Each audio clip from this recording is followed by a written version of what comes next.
Hi hello welcome to our channel. నేను మీ సిరి. ఈరోజు మనం చెప్పుకోబోయే కథ మిసెస్ అగస్త్య పార్ట్ 63. కథలోకి వెళ్ళే ముందు వీడియోని లైక్ చేసి హైప్ చేయడం మర్చిపోకండి ఫ్రెండ్. ఇక రండి. అందరూ తెలిసిన ముఖాలే నా చుట్టూ ఉన్నవాళ్ళు. డబ్బుకి ఆశపడిన ముఖాలే. అక్కడ చాలామంది జూనియర్స్ ఉన్నారు. ఆ లెక్చరర్ స్టూడెంట్స్ తెలిసిన ముఖాలే ఉన్నాయి. ఎవరిని పట్టించుకోలేదు నేను. డైరెక్ట్గా క్లాస్లో కూర్చున్నాను. క్లాస్ జరుగుతున్న అగస్త్య గురించి నా ఆలోచనలో తిరుగుతున్నాయి. తను నా నుదుటి మీద పెట్టిన ముద్దు పదే పదే గుర్తుకొస్తుంది. ఒక్క ముద్దలో వాత్సల్యం బయట పెట్టేశాడు తను. మధ్యాహ్నం క్లాస్ అయిపోగానే బయటికి వచ్చేశాను. హాయ్ శ్రీదక్క, ఎవరో పిలవడంతో తల తిప్పి వెనక్కి తిరిగి చూశాను నేను. ఒక అమ్మాయి పరిగెత్తుకుంటూ నా దగ్గరికి వచ్చింది. ఎవరు అన్నట్టు చూశాను. హాయ్ అక్క అనగానే షాక్ కొట్టినట్టు అనిపించింది నాకు. ఏమికి నేను తెలుసా? ఈ పెళ్ళేంటి అక్క అంటుంది. నేనెవరో తెలుసా అని అడిగాను.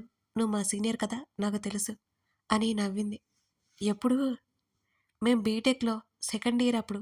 నువ్వు ఫైనల్ ఇయర్ కదా అక్కా! నువ్వు నాకు బాగా గుర్తున్నావు. ఉదయం నుంచి గమనిస్తున్నాను. నువ్వు కాదా అని అనగానే ఆశ్చర్యపోయాను నేను. ఓహ్! గుర్తుపెట్టుకున్నందుకు థాంక్ యూ అని చిన్నగా నవ్వాను. మీది బిఫోర్ లాస్ట్ ఇయర్ కంప్లీట్ అయిపోవాలి కదా అని అడిగింది ఆ అమ్మాయి. నేను ఫైనల్ ఇయర్‌లో ఉన్నప్పుడు మా ఫాదర్‌కి యాక్సిడెంట్ అయింది. ఆ ఇయర్ అంతా అలా అయిపోయింది. ఆ తర్వాత నాకు పెళ్ళైపోయింది. ఇప్పటికీ తీరింది అని నవ్వాను నేను. కంగ్రాట్స్. నా పేరు శ్రీకళ అని చెయ్యి ఇస్తూ అంది. నేను చెయ్యిచ్చి శ్రీద అన్నాను నవ్వుతూ. తను నవ్వేసింది. డ్రైవర్కి కాల్ చేసి ఇక నేను వెళ్ళిపోయాను. ఎప్పట్లో ఇంట్లో ఒంటరిగా అనిపిస్తుంది. డాడీతో గంటసేపు మాట్లాడాను. సంతోషంగా ఉన్నట్టు నటించాలంటే ఎంత కష్టమో నాకు ఈ మధ్య అర్థమవుతుంది. అగస్త్య మీద విపరీతమైన కోపం వస్తుంది ఒక్కోసారి. నేను ఏదో బాధతో ఏదేదో వాగితే అప్పటి వరకు అలాగే ఉంటాడా? రాక్షసుడు, రావణుడు, పొగరు, నా తిట్ల ప్రవాహం చాన్నాళ్ళ తర్వాత మళ్ళీ కొనసాగింది. ఆ రోజు మరీ లేటుగా వచ్చాడు. రోజూ ఇంతే లేటుగా, ఎంత లేటుగా వస్తున్నాడో. తన కారు చప్పుడు వినగానే గబుక్కున వాష్రూమ్లోకి దూరిపోయాను నేను. అప్పటికి రాత్రి 10 గంటలైపోయింది. తనకు స్నానం చేయకుండా నిద్రపోయే అలవాటు లేదు. మనలాగా అస్సలు కాదు. తీరిగ్గా మరో అరగంట సేపు తలారా స్నానం చేశాను. అయినా బయటికి రాలేదు నేను. బాత్రూమ్ నుండి తలుపు మీద కొట్టాడు. ఏంటి? షవర్ ఆపి అరిచాను. ఇంకెంతసేపు చేస్తావు? రా బయటికి విసుగ్గా అన్నాడు అగస్త్య. అరే, స్నానం చేయడానికి కూడా వీల్లేదా? నీళ్ళు లేకుండా ఉన్నాయా అని డైలాగ్ విసిరి షవర్ ఆన్ చేశాను మళ్ళీ. ఆ డైలాగ్ ఒకప్పుడు తనే కొట్టాడు. ఇప్పుడు అది తిరిగి విసరగానే ఎంత హాయిగా ఉందో నాకు. డోర్ మీద 2 దెబ్బలు వేశాడు. ఆ తర్వాత తన నుంచి రెస్పాన్స్ అయితే ఏం రాలేదు. బాగా విసుగు చిరాకు వచ్చాయని నాకు అర్థమైపోయింది. మరో 10 నిమిషాలు గడిపేశాను అలాగే. తీరిగ్గా బాత్రూమ్ చుట్టుకుని బయటకొచ్చేశాను. జుట్టు ముడివిప్పి టవల్తో నీట్‌గా తుడుచుకుంటున్నాను. ఆ 10 నిమిషాల్లోనే మరో రూమ్‌లో ఫ్రెష్ అయి వచ్చాడు అగస్త్య. మిర్రర్ ముందు నిలబడి తల తుడుచుకుంటున్న నేను మిర్రర్‌లో నుంచి తన వైపు చూశాను. కాల్చేలా చూసుకుంటూ లోపలికి రావడం నాకు కనిపించింది. వస్తున్న నవ్వుని బలవంతంగా ఆపుకున్నాను నేను. భుజాల మీద పడుతున్న జుట్టును స్టైల్‌గా వెనక్కి తోసుకుంటూ తన వైపు తిరిగాను. తన చూపులు నన్ను పైనుంచి కింద వరకు తడిమాయి. వెంటనే ముఖం తిప్పేసుకుని డ్రెస్ తీసుకున్నాను. షార్ట్ తగిలించుకుని బెడ్ మీద కూర్చోబోతుంటే డిన్నర్ చేయవా అని అడిగాను తన్నే. వద్దు అని చెప్పాడు అగస్త్య. చేసి వచ్చావా? లేదు. మరి? ఆకలేదు అని చెప్పాడు. నేను వెళ్ళి డిన్నర్ తీసుకొస్తాను. ముందుకు వెళ్తున్న నా చేతిని పట్టుకుని ఆపాడు తను. తన వైపుకు తిరిగి చూశాను. వద్దు అని చెప్పాను కదా, అదే సీరియస్నెస్ ఫేస్తో అన్నాడు. తన చేతిని గట్టిగా వదిలించాను. అలాగే వెళ్ళిపోతుంటే మెంటల్, డ్రెస్ తీసుకో కోపంగా అరిచాడు. ఇంట్లో నువ్వు తప్ప ఇంకెవరు ఉన్నారు అని వెనక్కి తిరిగి విసురుగా అలాగే చెప్పి కిందకి వెళ్ళిపోయాను నేను. ఇంకా అలాగే తన కోసం సలాడ్ పెట్టుకొని వచ్చాను. బౌల్ తనకి ఇవ్వగానే పట్టించుకోకుండా బెడ్ మీద వాలిపోయాడు. ఆ బౌల్ ల్యాంప్ టేబుల్ మీద పెట్టి తింటావా లేదా 2 చేతులు నడుము మీద పెట్టుకొని తన వైపు చూశాను. తనేం చూడకుండా ఫోన్ చూసుకుంటున్నాడు. ఇప్పుడు నువ్వు తినలేదు అనుకో, అనగానే కోపంగా చూశాను నా వైపు. తన చూపులకు తడబడి ప్లీజ్ తిను అని బ్రతిమాలుతూ అన్నాను. ఏమనుకున్నాడో ఏమో లేచి కూర్చొని ఆ బౌల్ అందుకున్నాడు తను. తను 2 స్పూన్లు నోట్లో పెట్టుకుని అలా పెట్టుకోగానే గబుక్కున తన ముందుకు వెళ్ళి మోకాల మీద కూర్చొని నాకు పెట్టమన్నట్టుగా బార్లా నోరు తెరిచాను. నన్నొకసారి కళ్ళు చిన్నగా చేసి చూసి నోట్లో కుక్కేశాడు. ఎంత కోపమో అనుకుంటూ మూతి తిప్పాను నేను. ముందు పైకిలే అని విసుగ్గా అన్నాడు. ఇప్పుడు ఏమైంది అని అమాయకంగా అడిగాను. ముందు డ్రెస్ మార్చుకో, స్నానం చేసి గంట అవుతుంది, ముఖం తిప్పేసుకుంటూ అన్నాడు అగస్త్య. ఇది బాగానే ఉంది కదా. తన దగ్గర నుంచి లేచి అద్దంలో చూసుకున్నాను నేను. నా వైపు కొరకొరా చూశాడు. నువ్వెంత చేసినా నా కోపం పోదులే అన్నట్టున్నాయి తన చూపులు. తను తినే వరకు ఎదురు చూశాను. ఆ బౌల్ పక్కన పెట్టి వాటర్ తీసుకున్నాను. మనలాగా తిన్న వెంటనే బెడ్ మీద పడిపోలేదు తను. ఎంతైనా హెల్త్ కాన్షియస్ కదా.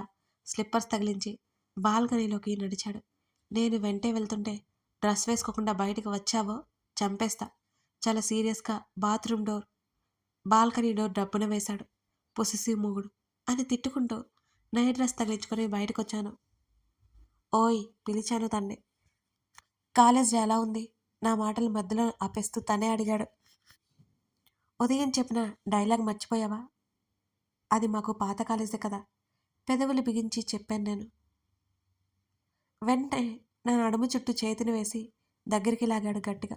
తన స్పర్శ తగిలి దాదాపు 3 నెలలైపోయింది. ఎక్స్ట్రాలు చేయకు, నా వైపు తల తిప్పి చూస్తూ అన్నాడు. ఏమా సీరియస్గా చెప్పాడు ఇది మాత్రం.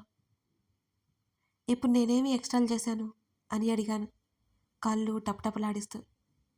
నన్ను వదలబోతుంటే నా 2 చేతులతో తనకి ఇరువైపులా వేసి అలాగే పట్టుకున్నాను. తను వదిలించుకోలేదు, నన్ను చుట్టుకోలేదు. ఒక క్షణం బాధగా అనిపించింది. తనకు రాత్రి షర్ట్ వేసుకునే అలవాటు లేదు. నేరుగా తన ఛాతీకి తలాడించాను నేను. నా తల మీద చేయి వేశాడు. బాగా ఏడుపొచ్చింది నాకు. అప్పటి వరకు నటించిన బింకం ఎగిరిపోయింది. పూర్తిగా తన ముందుకు వెళ్ళి తనని కరుచుకుని ఏడ్చేశాను నేను. సెనోరిటా అని పిలుస్తాడేమోనని క్షణక్షణం చెవులు రిక్కించుకుని వినడానికి సిద్ధమవుతున్నాను. ఒక్కసారి కూడా అలా పిలవలేదు. తన ఛాతీ మీద కొట్టడం మొదలుపెట్టాను నేనిక. తను స్పందించలేదు. 2 చేతులతో గట్టిగా నెట్టేసి గబగబా గదిలోకి వచ్చేశాను. దిండులో ముఖం తెచ్చుకొని గట్టిగట్టిగా ఏడ్చేశాను. నా ఇన్నర్ వచ్చి నా మీద ఒక్కటిచ్చింది. శ్రీద ఏడవదు, సాధించుకుంటుంది అని నాకు మోటివేషన్ చేస్తుంది. తనివి తీరా ఏడ్చి కళ్ళు తుడుచుకున్నాను. మరి కాసేపు బయట ఉండి లోపలికొచ్చాను. డోర్ లాక్ చేసి లైట్ ఆఫ్ చేశాడు. తను బెడ్ మీదకి రాగానే లేచి మోకాల మీద కూర్చున్నాను. నీతో మాట్లాడాలి.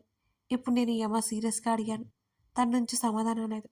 తన మీదుగా టేబుల్ ల్యాంప్ స్విచ్ ఆన్ చేశాను. చీకట్లో వెలుగు పడగానే కళ్ళకి చేతిని అడ్డు పెట్టుకొని చూశాడు అగస్త్య. ఇప్పుడు నాకు సమాధానం చెప్పి తీరాలి. తన చేతిని పక్కకు నెట్టేశాను నేను. 2 చేతులు తల కిందకు పెట్టుకుని ధీమాగా నా వైపు చూశాడు. ఈ యాటిట్యూడ్ పొగరికి ఏమాత్రం తక్కువ లేదు. రావణ్ రావణ్ గట్టిగా అరవాలలో ఉన్నా అరవలేదు నేను.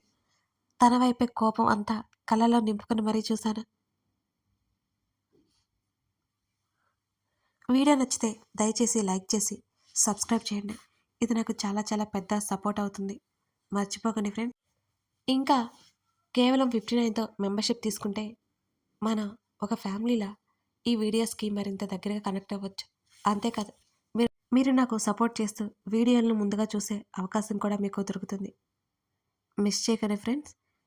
మీ లవ్, అలాగే మీ అభిమానం, మీ ప్రోత్సాహం మన ప్రయాణానికి చాలా అవసరం. తన చూపులు నన్ను సూటిగా తాకుతున్నాయి. నువ్వు నన్ను వదిలేయాలని డిసైడ్ అయ్యావా? తన్ని రెచ్చగొట్టడమే నా పని ఇప్పుడు. ఆ మాటకి కళ్ళు చిన్న చేసి కోపంగా లేచి కూర్చున్నాడు. వాట్? ఒక్కసారిగా అరిచాడు. అవును, నిన్ను చూస్తుంటే అలాగే అనిపిస్తోంది. నీ పాటికి నువ్వు నన్ను అవాయిడ్ చేస్తూనే ఉన్నావు. ఇప్పటికీ ఎన్ని రోజులు గడిచిపోయాయి. పిచ్చి మొద్దుని నాకే తెలియలేదు. ఈసారి ఏడుపు నటించాను నేను. ఎలాగైనా తన్ని దారిలోకి తెచ్చుకోవాలి. మెంటల్, పిచ్చి పిచ్చిగా వాగావు అంటేనా అని నా వైపు కోపంగా చూశాడు. నాకు అర్థమైపోయింది. ఇక నువ్వు చెప్పక్కర్లేదు. నన్ను వదిలించుకోవాలి అనుకుంటావని నాకు తెలుసు. అందుకనే నేను పెళ్లి చేసుకుంది. సెనోరిటా, ఎప్పుడూ నాకు దూరంగా వెళ్ళొద్దన్నా. నువ్వు నాకు తప్ప ఎవరూ లేరని అన్నావు. కానీ ఇప్పుడేం చేస్తున్నావు? తెలియకుండా ఈసారి నిజంగా ఏడుపొచ్చింది. కళ్ళు ముక్కు తుడుచుకున్నాను నేను. నిజం చెప్పు, ఏముంది నీ మనసులో? ఆ రోజు కోపంతో ఏదో అంటే నేనెవరో పరాయిదాన్నైపోతాను. చేతిలో ముఖం దాచుకున్నాను. ఏడు పాపే, ఎందుకు ఆపాలేను? ఆపను అరిచాను గట్టిగా. ఇప్పటికీ చెప్తున్నాను, నువ్వు తప్ప నాకెవరూ వద్దు. అదొక రకంగా అన్నాడు తను. అలా ఎప్పుడు అంటాడంటే ఒకలాంటి పొగరు చూపిస్తాడు చూడండి, అలా అన్నమాట. నీ అంత పొగరు ఈ ప్రపంచంలో ఇంకెవరికీ ఉండదు. నిజం చెప్పు, నన్ను వదిలేస్తావా అని మళ్ళీ ఆవేశంగా అడిగాను. నీకేమనిపిస్తుంది? ఉండాలనిపిస్తుందా? వెళ్ళాలి అనిపిస్తుందా? చేతులు కట్టుకుని అలాగే నన్ను చూస్తూ అన్నాడు. కళ్ళు తుడుచుకుని గట్టిగా ఊపిరి తీసుకున్నాను నేను. మెల్లిగా తన మీదకి చేరిపోయి కూర్చున్నాను. రావణ్, ఈ లైఫ్ ఏం బాలేదు. చాలా చండాలంగా ఉంది. ఎంతో దరిద్రంగా ఉంది. ప్లీజ్ నువ్వు ఇలా ఉండకు. ఇంకెప్పుడు అసలు ఏడవని చెప్పు. ఇంకెంత ఏడవాలి? ఏడ్చి ఏడ్చి గొంతు కూడా నొప్పొస్తుంది. ఎలా ఉందో తెలుసా? నిన్ను ముట్టుకోవాలన్నా, నీతో ఏదైనా మాట్లాడాలన్నా నాకు చాలా భయంగా ఉంది. ఎంతో దీనంగా కన్నీళ్లతో చెప్పాను. అప్పటికే ఏడుపు తాలూకా నా పెదవులు అదురుతున్నాయి. తను కొన్ని క్షణాల పాటు నన్నే చూస్తుండిపోయాడు. నా మెడవంపుల చేతిని చేర్చాడు. కళ్ళు మూసేసుకున్నాను నేను అప్రయత్నంగానే. నా చెంప మీద జారుతున్న కన్నీళ్లు తన బొటనవేలితో సున్నితంగా తుడిచాడు. ఇంకా ఏడుపు ఎక్కువ వచ్చేస్తుంది. ఏడుపు బిగబట్టుకుంటుంటే శరీరం అంతా కంపించిపోతోంది. తన ఆప్యాయమైన స్పర్శ నా చెంప నిమురుతూనే ఉంది. తనకి చాలా దగ్గరగా చేరిపోయాను. తన మెడ చుట్టూ చేతులు వేసి తన నడుము చుట్టూ నా కాళ్ళు బిగించి హత్తుకున్నాను నేను. ఈసారి లోపల ఎక్కడో దాగి ఉన్న దుఃఖం తెరలు తెరలుగా బయటకు వచ్చి పడింది. చాలాసేపటి వరకు ఏడుస్తూనే ఉన్నాను. అదంతా నాకేం తెలియకుండానే జరిగిపోయింది. నా తల వెనుక భాగంలో తన చెయ్యి మెల్లిగా నిమురుతోంది. తన చేతి వేళ్ళు వదులుగా ఉన్న నా జుట్టు లోపల నుంచి తలని తాకుతున్నాయి. నా తల పట్టుకుని వెనక్కి లాగాడు చాలా సున్నితంగా. కన్నీళ్లతో తన వైపు చూశాను. మరొక చేత్తో 2 చేతుల చెంపల మీద నీటిని తుడిచాడు. నా పాపిట్లో ముద్దు పెట్టుకున్నాడు. తన వైపు అలాగే చూస్తున్నాను నేను. తన వెచ్చటి ఊపిరి నా ముఖం మీద పడుతుంటే మెల్లిగా గొంతు సవరించుకున్నాను. ఏడుపు తాలూకా అదురుతున్న నా పెదవుల మీద తన పెదవులు స్పర్శ తగిలింది. వణగడం మర్చిపోయినట్టుగా పెదవులు స్తబ్దుగా అయిపోయాయి తన తాకిడికి. తన ఛాతీ నా చేతిలో చిక్కుకుపోయింది. ఊపిరాడినంతగా చేసేశాడు చాలాసేపటి వరకు. నన్ను దూరం జరిపాడు మెల్లిగా. తన 2 చేతులతో నా చెంప మీద కన్నీటిని మరోసారి తుడిచి చిందరవందరగా ఉన్న నా జుట్టుని సరిచేశాడు అగస్త్య. మూత బిగించి తన వైపు కళ్ళు చిన్నవి చేసి చూశాను నేను. నువ్వు నా అన్న ఫీలింగ్తోనే నాకు ఎలా అనిపిస్తుందో తెలుసా? అలా నీ దగ్గర ఉంటాను. నీ మీద అధికారం చూపించను అని హక్కు చూపిస్తాను. తన మాటల్లో విషయం అర్థమై నా కళ్ళు కిందకి వాలిపోయాయి. నాకేమనిపించినా తనతో ఎక్స్‌ప్రెస్ చేస్తుంటాను. తన మాటలతో చెప్పే టైప్ కాదు. తను ఎక్స్‌ప్రెషన్ చేయలేదు. తను ఎక్స్‌ప్రెషన్ చేసే కూడా విధానాలు కూడా చాలా ఇరుక్కు. నా గుండెల్లో ముఖం దాచుకుని నా వీపు చుట్టూ చేతులు బిగించాడు అగస్త్య. ఎంతో నిశ్చింతగా అనిపించింది ఆ క్షణం నాకు. తన తలని హృదయానికి వేసి అదుముకున్నాను నేను. ఇన్ని రోజుల నుంచి మోస్తున్న భారం అంతా దిగిపోయిన ఫీలింగ్ కలిగింది. తన ముఖాన్ని చేతుల్లోకి తీసుకుని ముఖమంతా ముద్దులతో నింపేశాను. రాక్షసుడు కాస్తైనా నవ్వడే. కోపంతో తన బుగ్గ కొరికేశాను. ఎలుకలా కొరుకుతాను అనవేంటి అంటూ తన చెంపల మీద చిన్నగా స్లాప్ ఇచ్చాను. Miss you senorita. తన మాటకి నా మాటల ప్రవాహం అక్కడే ఆగిపోయింది. కన్నీళ్లతో చూశాను నేను తన వైపు. మరోసారి తన పెదవుల మీద ముద్దు పెట్టుకున్నాను గాఢంగా. తన ఛాతీ మీద చిరుముద్దు ఇచ్చి అక్కడే చెంప పెట్టుకుని కళ్ళు మూసుకున్నాను నేను. నిశ్చింతగా ఆ రాత్రి తన ఎదసడి వింటూ నిద్రలోకి జారుకున్నాను. ఆ ఉదయం నాకు సరికొత్త ఉషోదయంలా అనిపించింది. కథ కొనసాగుతోంది. కథ నచ్చితే లైక్ చేసి కామెంట్ చేయడం మర్చిపోకండి ఫ్రెండ్స్. అలాగే మీ స్నేహితులకి ఈ వీడియో షేర్ చేయండి. Thank you for watching this video.